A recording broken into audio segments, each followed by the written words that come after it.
Bom dia a todos, bom dia a todas, sejam muito bem-vindos e bem-vindas a mais um ICL Mercado Investimentos. Hoje, segunda-feira, que tradicionalmente temos o Focus, não teremos aí o Boletim Focus mostrando as expectativas do mercado, mas vamos ter expectativas do mercado sim, aí para a Bolsa e para o que esperar aí da semana no nosso Ibovespa. A gente tem também outras notícias para falar aí com vocês, vamos falar da discussão em relação à autonomia do Banco Central, que esteve presente aí na semana passada. A gente vai trazer o índice de confiança do empresariado, que a gente não conseguiu falar na sexta-feira. Vamos falar de OPEP, a gente tem aí também o Brasil voltando para o G10. Então, bastante coisa para a gente tratar com vocês. Mas antes de tudo isso, André, bom dia, como você está hoje? Bom dia, Débora, bom dia a todos os nossos telespectadores. Sim, a gente vai falar muito aí do Brasil voltando para o G10, a gente saiu durante um tempo, mas agora a gente voltou, estamos em nono lugar aí entre as 10 maiores economias do mundo. Vamos falar dessa polêmica aí que o Banco Central quer ser uma empresa estatal agora, né? Então a gente vai desvendar tudo o que está por trás disso. Vamos falar aí também um pouco da OPEP, mas já que o dia está tão cheio assim hoje, né, Débora? Já vamos direto para a nossa agenda agora, né? Então, vamos colocar a agenda aqui. Débora, o que o brasileiro aí deve se preocupar hoje aí durante o dia? A gente tem alguns indicadores e alguns eventos que devem ocorrer aí durante a segunda-feira que podem mexer aí com as expectativas do mercado. Aqui no Brasil, a gente tem pouca divulgação de indicadores. Então, a gente tem o IPC e o IPCS, de fevereiro aí sendo divulgado pela FIPE e pela FGV aí respectivamente, na IPCS das capitais, e a gente tem o IPC-FIPE também aí divulgado logo pela manhã. A gente tem alguns presidentes e dirigentes aí do Banco Central dos Estados Unidos, do FED, participando aí de discursos ao longo da tarde.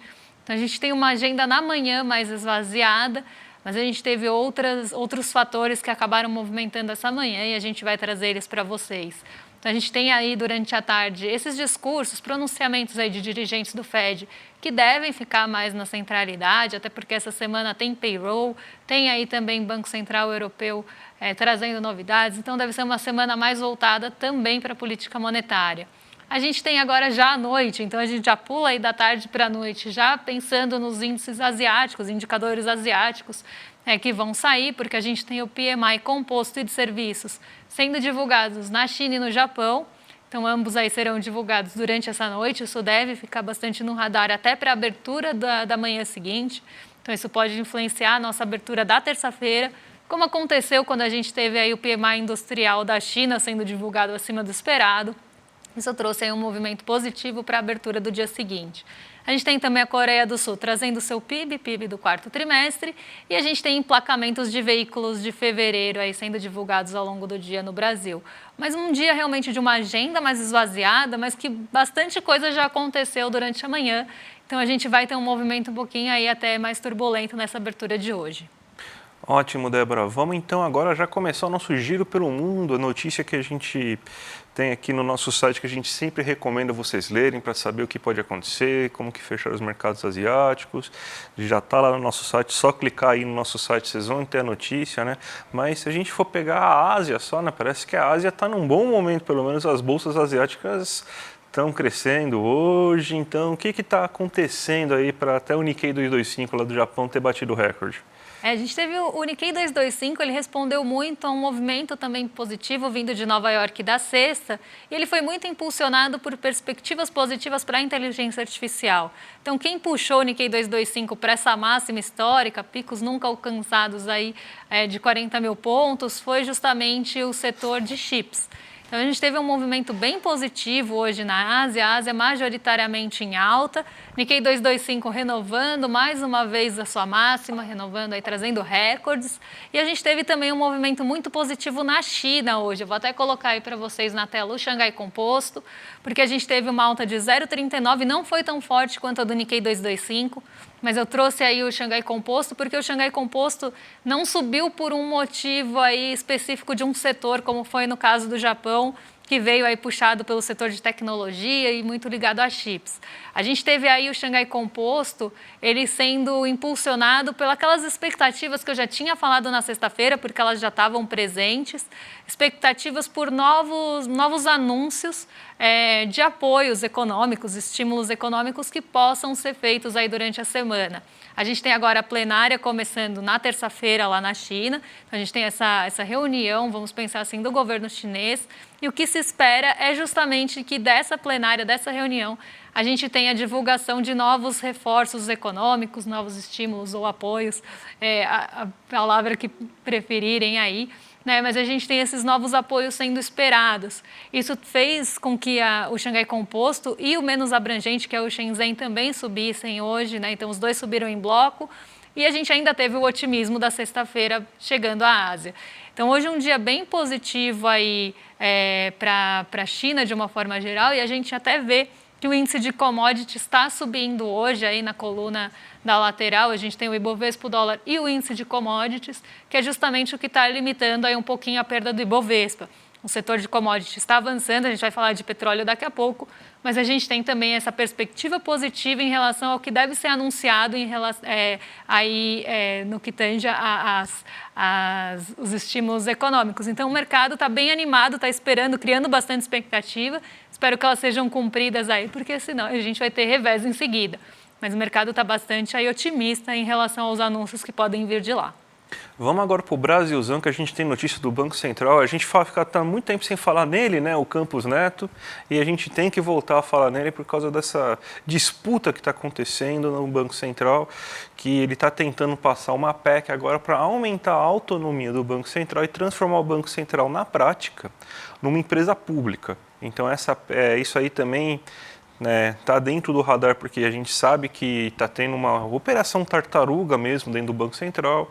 Os funcionários do Banco Central estão atrasando relatórios, estatísticas, o relatório Focus mesmo, que sai toda segunda-feira hoje, está saindo terça e às vezes está saindo quinta, sexta-feira, então está tendo um atraso bem considerável aí das estatísticas do Banco Central por causa disso, que eles querem ganhar mais ainda do que eles já ganham, né? Então eles querem esse reajuste.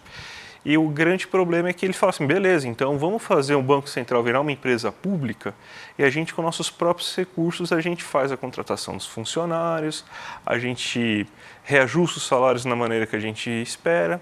Então é isso que é a proposta aí, transformar o Banco Central aí numa empresa inclusive agora com autonomia financeira, né? O grande problema disso, o Banco Central já é um grande puxadinho do mercado financeiro, né? A gente já tem aquela porta giratória que o pessoal sai do Banco Central e entra direto nas diretorias dos grandes bancos. O pessoal que entra no Banco Central, né? Até o próprio Campos Neto, ele trabalhava no Santander, então já tem essa fama aí do Banco Central sendo tomado aí pelo mercado financeiro como um todo. E isso daí vai continuar ainda mais, porque imagina que agora o Banco Central também vai ter autonomia de fazer seus próprios concursos, de fazer as suas próprias contratações. Então, vai ser um concurso que já é um concurso hoje muito voltado para a economia ortodoxa, então é um concurso que raramente entra uma pessoa com pensamento muito diferente, então, mas agora pode ser inclusive um concurso que vai fazer entrar cada vez mais só pessoas ligadas ao mercado financeiro. Então, se já era um puxadinho da Faria Lima, o Banco Central, do jeito que está hoje, vai ficar um puxadão, eles vão até perder a coragem. E não tem como o Banco Central se financiar também com as próprias pernas. Eles vão acabar vendo aí como que é difícil esse financiamento, porque o Banco Central não tem grandes fontes de recurso, vai acabar sendo o quê? Eles vão acabar tendo que pedir toda hora com o pires na mão aí ajuda para o governo, ou seus funcionários não vão ver reajuste por anos e anos. Então é isso que vai acontecer no final das contas, né? Mas é uma ideia aí que é a última tentativa do Banco Central de conseguir, né? O nosso querido Bob Fields III está tentando, vai sair, né, no final do ano, então ele está tentando a última cartada para transformar o Banco Central no que ele sempre sonhou, né? Que é um banco público sem ligação nenhuma com o executivo, né, Débora? Exatamente. Essa é justamente parte, né, dessa tensão com os servidores vem justamente dessas propostas. Na semana passada a gente teve, né, eu até falei na agenda, Roberto Campos Neto está se reunindo com o Haddad, foi justamente para tentar discutir e trazer essa discussão aí à tona. Mas a gente tem outras notícias aqui mais positivas para o Brasil, porque o Brasil voltou para o G10. Brasil que tinha perdido posições, né, principalmente aí depois de 2020, caiu para a 12ª economia do mundo, mas agora, depois da divulgação do PIB que a gente teve na sexta-feira, a gente tem uma visão aí de como é que estão os países. O Brasil ultrapassou o Canadá, então a gente está em 9º lugar agora entre as 10 maiores economias do mundo, então voltamos aí para esse grupo, o G10, e aqui a gente tem o ranking, né, divulgado aí pela Austin Ratings, na semana passada, logo depois da divulgação do PIB, que mostra a posição dos países, né? E aí a gente vê algumas coisas interessantes, algumas mudanças nessa configuração. A primeira delas foi aí o Japão caindo da 3ª economia, a gente até falou disso quando saiu o resultado do Japão. O Japão perde aí esse 3º lugar, quem sobe é a Alemanha, né? Então a gente tem essa inversão aí dos países, né? Nessa configuração aí de maiores economias. A gente tem a Índia aí em 5º lugar, a Índia que teve um PIB bastante surpreendente, inclusive, também divulgado na sexta-feira, mas a gente ainda estava olhando o PIB do 3º tri lá na Índia. Então aqui, né, uma outra economia que vem destacando. E a gente tem o Brasil aqui voltando para a 9ª posição. Então, como falei, a gente tinha perdido, né, essas posições, a gente tinha saído dessas 10 economias, das 10 maiores economias do mundo, e a gente volta agora ocupando a 9ª posição. Possivelmente a gente vê aqui a tabela, né? O Brasil deve pegar a 8ª posição assim, até de maneira rápida, principalmente porque a Europa está com graves problemas. O crescimento europeu não é um crescimento muito vigoroso, inclusive tem algumas recessões em alguns países, como a própria Alemanha, né? Então deve ser então a gente deve entrar no G8 rapidamente, talvez não consiga subir tão rápido, né, de posição. A gente chegou até a 6ª economia do mundo durante um ano, né? Então, mas a gente deve ficar nesse 8º lugar aí por um certo tempo. E a gente vê a Índia, né? A Índia subindo muito, passando o Reino Unido, passando a França. A Índia que é mais ou menos o que a China era nos anos 2000, né? Então é um foguete mesmo, né? Tá um crescimento muito vigoroso. Para variar, não é com políticas liberais que eles estão crescendo, né? São com políticas mais de desenvolvimento, com inserção estatal, definindo muita coisa lá, sempre voltado para a tecnologia também. As indústrias tecnológicas, farmacêuticas são grande destaque da Índia, né? Mesmo com toda a situação. Tem um populista de extrema direita lá no local, né? Então isso também é difícil, né? Mas a Índia rapidamente deve chegar nessa 3ª posição, porque a Alemanha e o Japão estão com situações complicadíssimas, né? Caindo com o PIB todo trimestre, se tem crescimento muito baixo. Então, em questão de uns 4, 5 anos, a Índia já deve fazer parte do G3 aí com Estados Unidos, China e Índia, né? O mundo é outro mundo agora, né, Débora? Outro mundo. Exatamente. Outra configuração aí, e a gente está tendo essa reconfiguração, né, das maiores aí economias, principalmente com essa fragilidade europeia que a gente sempre fala aqui. E a gente vai trazer agora para vocês uma dívida, porque eu também não quero ter que negociar isso no desenrola, como eu sempre falo. Então eu fiquei em dívida com vocês para falar do índice de confiança do empresariado. Foi um dado que saiu na sexta-feira. Eu trouxe aí para vocês, porque ele reflete a mesma situação dos outros índices que a gente conversou aí na semana passada. Então, ele teve o mesmo comportamento do índice de confiança dos serviços, da intenção de consumo. Então, a gente tem aí uma melhora da perspectiva em relação à situação atual do país. Então, o empresariado, né, que tem as suas expectativas medidas aí pela FGV, a gente vê que eles têm uma melhor perspectiva da situação atual, mas as expectativas caíram aí de janeiro para fevereiro. Mas aí é aquele ponto também que a gente veio falando, né? Janeiro a gente teve alguns saltos em relação à confiança e de uma forma geral. A gente pode ver que, na verdade, de janeiro para fevereiro, a gente tem um salto aí da situação atual, mas de dezembro para janeiro a gente não teve o mesmo salto que a gente viu acontecer nas expectativas para o futuro. Né? Então, aqui a gente está vendo o que o empresariado tem de expectativa para o futuro e como ele avalia essa nossa situação agora. E aí a gente tem o ICE, né, que é o Índice de Confiança Empresarial, que tem aí quase composto, né, pelas duas outras métricas, pelos dois outros índices. Então a gente vê praticamente o índice com uma leve queda ali, não tão grande, né? Então uma queda um pouco mais modesta. As expectativas tiveram um grande salto em janeiro e agora elas tiveram aí uma queda. E a situação atual, então a avaliação da situação atual melhorou para o empresariado. Quando a gente olha em relação aí ao período anterior, né, seja mês ou seja aí o ano, a gente vê que em relação ao ano anterior todos os índices melhoraram. E em relação ao mês passado, como o próprio gráfico mostra para a gente, o índice da situação atual melhorou e os outros dois pioraram em relação a janeiro. Mas aqui vale a mesma reflexão que a gente teve aí dos outros índices de confiança que foram divulgados agora. Todos eles estão melhores do que o ano passado. Então, aqui também é o mesmo caso, a gente tem o índice de confiança melhor, a situação atual também com uma avaliação melhor e as expectativas também melhores do que no ano passado. Então, o empresariado está mais confiante do que estava no começo do ano passado. Mas, em relação ao mês passado, a gente teve alguns ajustes. Isso é bem interessante, porque quando a gente fala aí de investimento, quando a gente fala de investimento no lado real da economia, as expectativas têm um grande peso.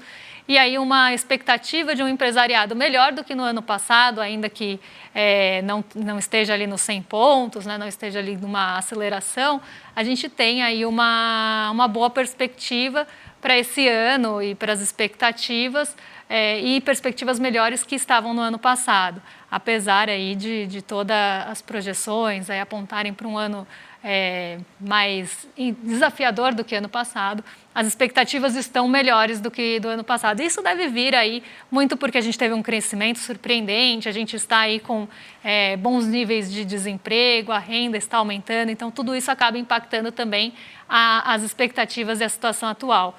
Mas aqui a gente vê essa melhora em relação ao que o empresariado tinha ali de expectativa em fevereiro de 2023.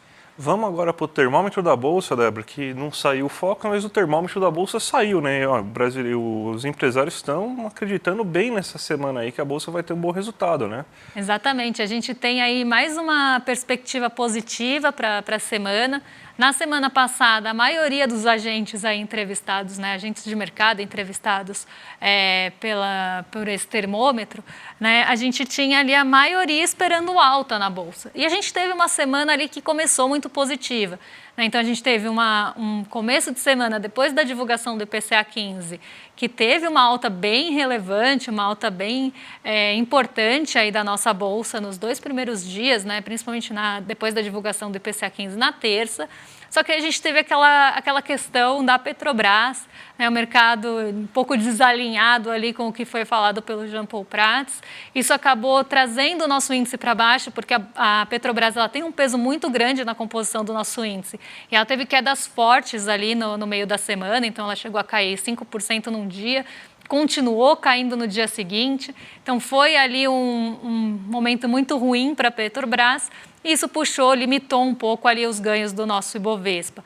Na sexta-feira a gente conseguiu um pequeno fôlego, ficou positivo, mas nada muito ali relevante. Então a gente acabou a semana no negativo, uma semana que começou com um impulso muito bom aí vindo do IPCA 15 abaixo do esperado. E na sexta o que limitou realmente ali aquele ganho, né, que a gente poderia ter tido depois da divulgação do PIB, foram as commodities, empresas ligadas às commodities. Então, a gente fecha a semana no negativo, então o mercado errou ali as suas ponderações para a semana passada. Para essa semana, o mercado está ainda confiante, está otimista em relação à Bolsa. Então, 50% aí dos agentes entrevistados acredita que a gente vai ter alta na Bolsa nessa semana. 25% acredita aí que a gente vai ter estabilidade e 25% também acredita em queda. Então a perspectiva está aí muito positiva para essa semana e a gente tem que chamar atenção para um ponto. Essa semana tem várias divulgações, vários pronunciamentos importantes. A gente tem payroll nos Estados Unidos, né, que ali é uma métrica muito importante de mercado de trabalho, e a gente tem Jerome Powell falando durante a semana que também pode jogar um pouquinho de areia nas expectativas do mercado. Então vamos ver aí como se comporta a Bolsa nessa semana, mas para os agentes entrevistados a gente vai ter alta, vamos ver se isso se concretiza. Vamos agora para a abertura de mercado, né? Porque mas não dá para a gente entender a abertura de mercado sem falar rapidamente da OPEP, né? Que a OPEP teve uma divulgação importante aí de queda de produção aí pelo menos até junho, né, Débora? Exatamente. A gente teve uma notícia veiculada pela Bloomberg hoje de manhã e foi uma notícia que saiu bem cedo, então ela já está pautando as expectativas e os contratos futuros de petróleo desde manhãzinha. E a notícia foi justamente de que a gente vai ter corte na produção de petróleo feita pela OPEP. A gente já teve uma divulgação de corte anunciada, né? Um anúncio, na verdade, de cortes feitos em novembro. A gente tinha ali um corte de mais ou menos 2,2 milhões de barris de petróleo por dia por parte do OPEP. E agora a gente tem uma nova expectativa de cortes de mais 2 milhões de barris de petróleo por dia. A OPEP está ali a todo custo tentando apoiar, né, e reforçar o preço do petróleo. Então está tentando fazer subir na marra o preço do petróleo Brent, que está ali oscilando nos $83 por barril há bastante tempo. Quando a gente tem um patamar ali que é um piso difícil de furar para baixo, né, a gente tem ali os $80. Um patamar que está difícil de romper para cima é o dos $83. Então, a OPEP está fazendo um esforço realmente de tentar cortar aí a produção até junho, então ter essa manutenção realmente de cortes até junho, então até meados do ano, para tentar fazer o petróleo subir na marra. E a gente vê que hoje ele está subindo 0,47, mas desde manhã está em alta aí o petróleo Brent. Isso fez com que a gente tivesse ali uma limitada realmente na nossa queda. A gente tinha até a nossa bolsa na abertura aí em alta. Ela passou muito tempo no terreno positivo, depois começou a ficar ali entre perdas e ganhos perto do 0 a 0 e agora aprofunda as perdas. Um ponto importante, a gente tem o petróleo Brent sustentando a alta da Petrobras e a gente tem resultado da Petrobras essa semana e provavelmente a gente vai ter uma definição daquela questão dos dividendos, que foi o grande tópico na semana passada. Então a gente tem ali a Petrobras se recuperando das quedas da semana passada.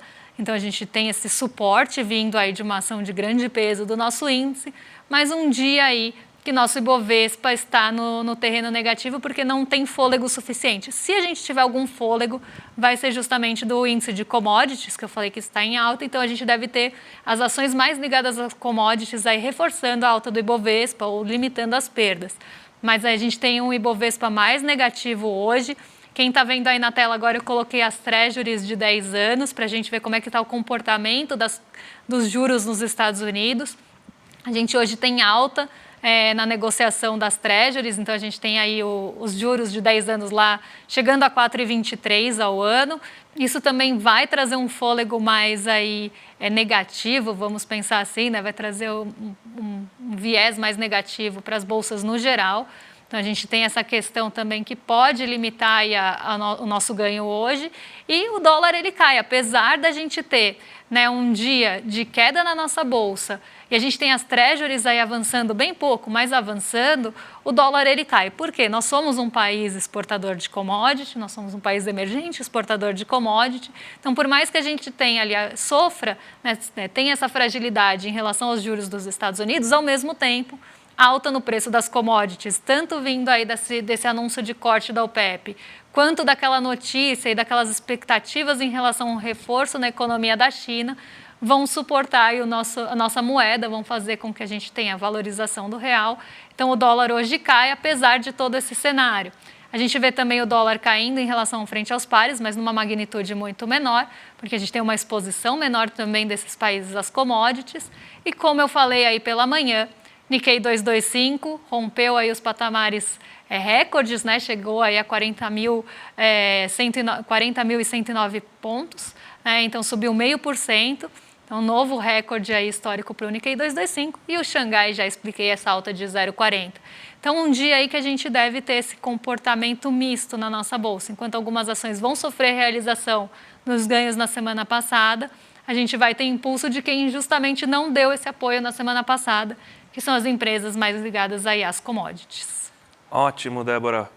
Gente, vocês sabem, março começou aí, março é o mês da mulher, né? Então, a gente vai trazer aí uma homenagem para as mulheres, mas como sempre, a gente não vai trazer simplesmente uma homenagem, aquela homenagem de ficar dando flores para as mulheres, não. A gente aqui vai tentar ensinar e conscientizar tudo o que acontece aí, todos os dramas, as coisas que passam aí em relação à mulher. Então a gente vai trazer para vocês agora, no dia 10 de março, às 8 horas da noite, uma entrevista exclusiva que a gente gravou aqui do ICL com a Maria da Penha, né? A gente sabe de toda a importância histórica, toda a luta que essa mulher teve aí no Brasil. Ela é, inclusive, a pessoa que dá nome à lei, que tenta combater a violência contra a mulher. Então ela vai falar aí os relatos desses últimos 20 anos, de como ela conseguiu escapar 2 vezes aí do marido agressor. Então, imperdível aí no dia 10, a gente vai passar aí como uma homenagem aí para as mulheres. Então, e além disso, logo depois a gente vai ter um debate, né, até aqui, ó, com a Márcia Tiburi, a Manuela Dávila e a Eliane Alves Cruz. Elas vão fazer parte de um debate junto com o Eduardo para falar aí de tudo que está acontecendo, inclusive do que está acontecendo hoje, né, porque a extrema-direita decidiu atacar a Maria da Penha, colocando o marido dela, inclusive, como vítima, né? Então ela está sendo alvo de difamação, de fake news, de tudo quanto é jeito. E a gente vai lá, vai passar aqui e vai ter esse debate. Então, 8 horas da noite de domingo, dia 10 de março, entra aqui no link, aqui já se inscreve, daí você coloca aquele...